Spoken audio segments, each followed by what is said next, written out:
महिषासुर को केवल वही नारी मार सकती है।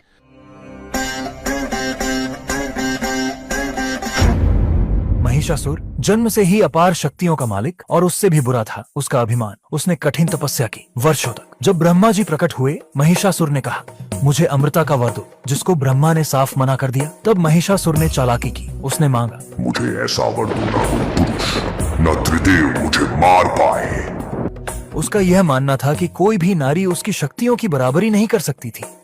ब्रह्मा ने वर दे दिया और वहीं से शुरू हुआ अत्याचार का युग। महिषासुर ने इंद्रलोक जीत लिया। देवों ने विष्णु, शिव, ब्रह्मा सभी से सहायता मांगी। भीषण युद्ध हुआ, लेकिन महिषासुर का वरदान इतना पावरफुल था कि महादेव और श्री विष्णु भी उसे रोक न पाए।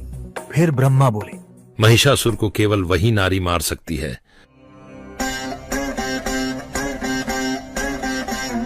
जो देवताओं और त्रिदेव की कंबाइंड एनर्जी को संभाल पाए। देव और सभी देवताओं ने अपनी शक्तियां एक साथ समर्पित की और उनसे जन्मी आदिशक्ति दुर्गा सिंह पर सवार, देवताओं के अस्त्र शस्त्रों से सुसज्जित। शुरू हुआ नवरात्रि का महायुद्ध। एक स्त्री को देखकर महिषासुर हंस पड़ा और उसने कहा, एक स्त्री को मुझसे लड़ने भेजा है। देवता इतने निराश हो गए क्या? और यही थी उसकी सबसे बड़ी गलती। भीषण युद्ध शुरू हो गया। महिषासुर ने असंख्य राक्षसों को भेजा। वह स्वयं कभी शेर, कभी सांप, कभी हाथी बनकर आक्रमण करता रहा और 9 दिन तक उन्हें छलता रहा। 10वें दिन महिषासुर ने अपना असली रूप धारण किया, एक विशाल भैंसा।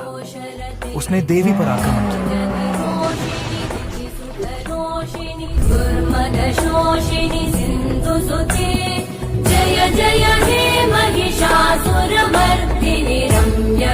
महिषासुर धरती पर गिर पड़ा और धरती का बैलेंस रिस्टोर हो गया। यह युद्ध केवल एक संदेश था। जब सभी देव और त्रिदेव असफल हुए, तब स्वयं भगवान को शक्ति का सहारा लेना पड़ा। तो हम मनुष्य कौन होते हैं जो स्त्री को कमजोर समझने की हिम्मत करें? नवरात्रि इस बात का एविडेंस है। शक्ति स्त्री है और स्त्री ही शक्ति है।